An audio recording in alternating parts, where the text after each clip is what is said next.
अहं वैश्वानरो भूत्वा प्राणिनां देहमाश्रितः प्राणापानसमायुक्तः पचाम्यन्नं चतुर्विधम्। तो आज भगवद गीता के 15वें अध्याय का 14वां श्लोक है। और पिछले श्लोक में आपने सुना कि भगवान ने यह बताया कि पृथ्वी में जो धारणा की शक्ति है, चंद्रमा में जो वनस्पतियों को, वृक्षों को पोषण करने की शक्ति है, उनमें स्वाद प्रदान करने की शक्ति है, वह उनकी ना होकर मेरी है, यानी कि श्री कृष्ण की है। तो उस समय अर्जुन ने सोचा कि ये बात तो बहुत सुंदर सुनी, पर भोजन को पचाने की जो शक्ति है वो भी क्या भगवान आपकी है, या वो शरीर का सिस्टम ऐसा है? तब भगवान ने बताया कि नहीं, वह शक्ति भी मेरी है। तो इस श्लोक का अर्थ है, मैं समस्त जीवों के शरीरों में पाचन अग्नि, जिसका नाम वैश्वानर है, वह हूँ। और मैं श्वास प्रश्वास यानी कि प्राण वायु में रहकर 4 प्रकार के अन्नों को पचाता हूँ। 4 प्रकार के अन्न होते हैं ना, एक जो चबाए जाते हैं, चरवया, एक जो चूस के खाए जाते हैं, एक जो निगले जाते हैं, लेह्य, और एक जो पिए जाते हैं, मतलब पेय पदार्थ। तो ये 4 प्रकार के अन्न होते हैं, भोजन होता है। तो ये जो वैश्वानर है, ये एक विशेष प्रकार की अग्नि होती है। ये अग्नि हमारे शरीर के भीतर में रहती है, और यही अग्नि जो भी भोजन हम खाते हैं, हमारे दांत उसको चबाते हैं, उसको पेय पदार्थ में कन्वर्ट करते हैं, और पेट में जाकर यह अग्नि उसको डाइजेस्ट कराती है, ताकि वो शक्ति हमारे रक्त में जाए और उस रक्त से हमारे शरीर का संवर्धन हो। शक्ति सभी अंगों में पहुंचती है। कहीं पे कोई सेल टूट रहा है, कहीं पे कोई हड्डी मजबूत होनी है, बढ़नी है। बच्चों की हड्डियां भी बढ़ती हैं धीरे धीरे, और इतने सारे सिस्टम हैं जो बड़ी कॉम्प्लिकेटेड बॉडी के फंक्शन हैं। तो वो सारे सिस्टमों पे शक्ति पहुंचाना, तो ये काम ये अग्नि और वायु करती है। कई प्रकार की वायु हमारे देह के भीतर में रहती है। तो इससे ये समझ में आता है कि ये वैश्वानर अग्नि यदि हमारे भीतर ना हो तो हमारा बॉडी कुछ डाइजेस्ट ही नहीं कर सकता है। यानी कि श्री कृष्ण अपनी शक्तियों के माध्यम से न सिर्फ उन खाने की चीज़ों को उत्पन्न कर रहे हैं प्रकृति में, फलों के माध्यम से, अन्न के माध्यम से, न सिर्फ ऐसे बॉडी को प्रदान करते हैं जो उसको काट सकता है, उसको चबा सकता है, उसका जिह्वा से उसका स्वाद ले सकता है, बल्कि जब वो सिस्टम के भीतर में जाता है तो वहाँ पे भी श्री कृष्ण अपनी शक्तियों के माध्यम से उसकी शक्ति को निकाल कर, जिसकी हमें आवश्यकता है, हमें हमारा पोषण करते हैं। तो कितना कुछ श्री कृष्ण करते हैं वो ये गीता हमको बताती है। श्री कृष्ण में सेवा की भावना अद्भुत है। अद्भुत है उनकी सेवा करने की भावना, और यही सेवा करने की भावना हमारे भीतर भी है, क्योंकि आत्मा वस्तुतः असल में श्री कृष्ण का अंश है। तो वो सेवा करने की भावना जब हमारे भीतर भी उत्पन्न हो जाएगी, तब हम लोग पूरी तरह से तृप्त हो जाएंगे। और वो सेवा करने की भावना किसको मिलेगी? जो श्री कृष्ण की भक्ति करेगा, जो श्री कृष्ण के साथ संबंध उत्पन्न करेगा, जो कृष्ण से प्रेम करेगा। तो ये जो अग्नि है, इसके माध्यम से जीव की भगवान बहुत बड़ी सेवा करते हैं। तो इसको ऐसा समझना है कि जैसे प्रसंग जो चल रहा है, जो प्रसंग यहाँ पे श्री कृष्ण अर्जुन को समझा रहे हैं, वो यही है कि आत्मा की एक चेतना है, और उसके कारण ही शरीर चेतन जैसा लगता है, कॉन्शियस फील होता है। तो हमें हमेशा जब भी हम किसी मनुष्य से बात करें, जब भी हम किसी जीव से, जानवर से इंटरेक्ट करें, तो हमें हमेशा ये ध्यान रखना है कि ये देह उस जीव ने धारण किया हुआ है, देह चाहे कितना ही गंदा है, देह चाहे कितना ही, मन कितना ही दूषित है, उससे वह व्यक्ति दूषित नहीं होता है। हमेशा पॉसिबिलिटी है कि वो अपने को सुधार ले। ऑफ कोर्स वो पॉसिबिलिटी मनुष्य योनि में होती है। पशु योनि में शायद आपको एक आध एक्सेप्शन मिल जाए, गजेंद्र जैसे और अन्य कुछ और भी हैं, परंतु प्रत्येक मानव देह जो है वो इस गलती को सुधारने का मौका है, अपने सभी दुखों को समाप्त करने का मौका है। मानव देह श्री कृष्ण का चयन करने का मौका है। तो प्रसंग चल रहा था आत्मा को समझना, आत्मा को शरीर से अलग देखना और यह देखना कि आत्मा समय आने पे कैसे एक शरीर का त्याग कर देती है और नए शरीर को पकड़ लेती है। नया शरीर, फ्रेश शरीर मिलता है, सुंदर बालक का शरीर मिलता है, फिर धीरे धीरे युवावस्था का शरीर मिलता है, स्ट्रेंथ आ जाती है उसमें, और फिर उसके बाद काफ़ी समय रहने के बाद फिर वो धीरे धीरे ढलता है और अपने गति के अनुसार क्षय की तरफ बढ़ता है, डिस्ट्रक्शन की तरफ बढ़ता है। तो ये क्रिया चलती रहती है।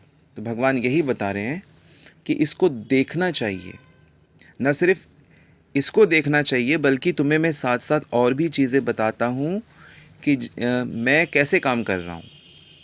तो ये आत्मा की जो चेतन शक्ति है, जिसके कारण आत्मा आत्मा है और इतनी डिस्टिंक्ट और यूनिक है, वह भी मेरी सत शक्ति के कारण है। मैं सच्चिद आनंद हूँ, तो मेरी जो सत शक्ति है, चित शक्ति है और आनंद शक्ति है, ये इन शक्तियों के कारण है आत्मा का ऐसा नेचर, ऐसा स्वभाव।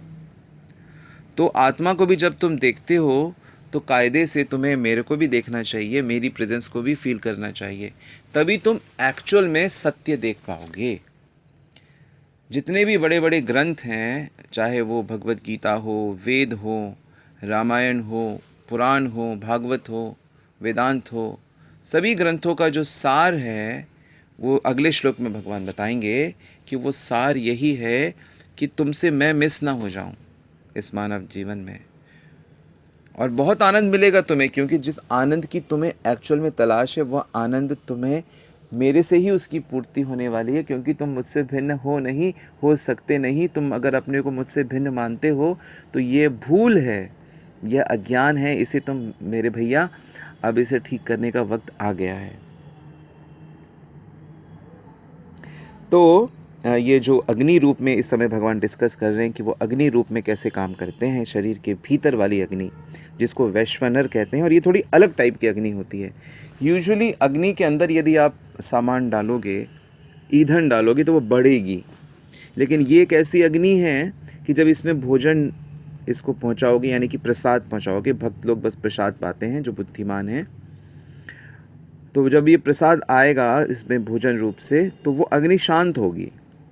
उधर में ईंधन आएगा तो ईंधन अग्नि बढ़ेगी, पर इधर में ईंधन आएगा तो ये अग्नि धीरे धीरे शांत होगी।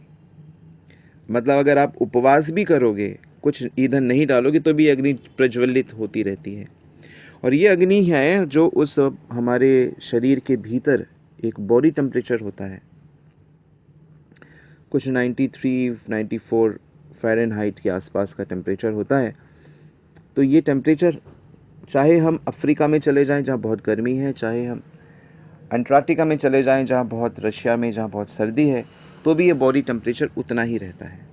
कौन करता है ये मेंटेन? भगवान करते हैं इस अग्नि के रूप में। और भगवान कहते हैं कि मैं इस शरीर के आश्रित होकर काम करता हूँ, यानी कि भगवान इस शरीर में व्याप्त रहते हैं इस अग्नि के माध्यम से। और जब आत्मा शरीर में प्रवेश करती है तो साथ साथ ये अग्नि भी शरीर में प्रवेश करती है, और जब आत्मा शरीर से बाहर निकलती है तो साथ साथ भगवान की ये अग्नि रूपी शक्ति भी बाहर निकल जाती है, एकदम साथ साथ काम करते हैं। यही कारण है कि जब आत्मा निकल जाती है और ये अग्नि निकल जाती है साथ में कृष्ण रूप से, तो शरीर ठंडा हो जाता है।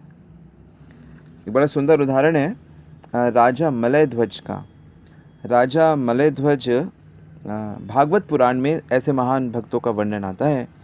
चौथे स्कंद में ऐसा वर्णन आता है कि राजा मलय ध्वज भगवान श्री कृष्ण की बहुत अच्छे भक्त थे। तो वो भगवान श्री कृष्ण के ध्यान में बैठते थे और उनकी जो पत्नी थी बड़ी तपस्वी थी, भक्त थी, वैदर्भी, वह भी उनके साथ साथ उनकी सेवा करती थी। तो प्रतिदिन उनका नियम था अपने पति के चरणों को दबाना, उनके चरण स्पर्श करना। ये महान नारियों के कर्तव्य होते हैं जो अपने पति को परमेश्वर मानती हैं और प्रतिदिन उनके चरणों की सेवा करती हैं। पति पत्नी का रिश्ता वास्तव में आध्यात्मिक रिश्ता होता है जो आत्मा के स्तर पे होता है। दोनों का मिलन इसलिए होता है कि दोनों मिलकर एक दूसरे को कृष्ण के पास ले जाने में मदद करें। और पति पत्नी का प्रेम भी स्पिरिचुअल प्रेम होता है, लेकिन कलयुग के प्रभाव के कारण, इस आत्म तत्व का ज्ञान नहीं होने के कारण सब कुछ भौतिक लेवल पे होता है। शारीरिक आकर्षण, शारीरिक धन और ये सब को ही वैल्यू दी जाती है। इसीलिए लोग भौतिक वैभव होने के बाद भी उतने ही अधिक दुखी रहते हैं। इतनी सामाजिक साइंटिफिक उन्नति का लाभ क्या यदि इस शरीर में बैठे हुई आत्मा दुखी है? क्योंकि अल्टीमेटली सब कुछ तो आनंद के लिए किया जाता है। दूसरों को ना दुखी करने के लिए नहीं किया जाता कुछ। दूसरे के दुख में सुख होकर हम सुखी हों, ये कैसा सुख है? दूसरों से बड़ा बनकर हम सुखी हों, ये कैसा सुख है? ये तो गलत सुख है। तो रियल जो हैप्पीनेस है वह आत्मज्ञान पे ही होती है। तो यहाँ पर वैदर्भी जब ध्यान में करते हुए मलयध्वज महाराज ने अपना शरीर त्याग दिया, तो वो ध्यान की मुद्रा में बैठे थे, इसलिए पता ही नहीं लगा, उनका शरीर गिरा ही नहीं, क्योंकि वो ध्यान योगी थे, महर्षि थे। लेकिन महारानी जब उनकी सेवा के लिए उनके चरणों को स्पर्श किया, तो स्पर्श करते ही उनको समझ में आ गया कि अब ये इसमें है नहीं, क्योंकि पूरा शरीर एकदम ठंडा हो गया था। क्योंकि वो अग्नि चली गई, वो अग्नि रूप से जो श्री कृष्ण उनको मेंटेन किए हुए थे वो चली गई। तो इससे हमको पता चलता है कि कृष्ण कितनी सेवा कर रहे हैं।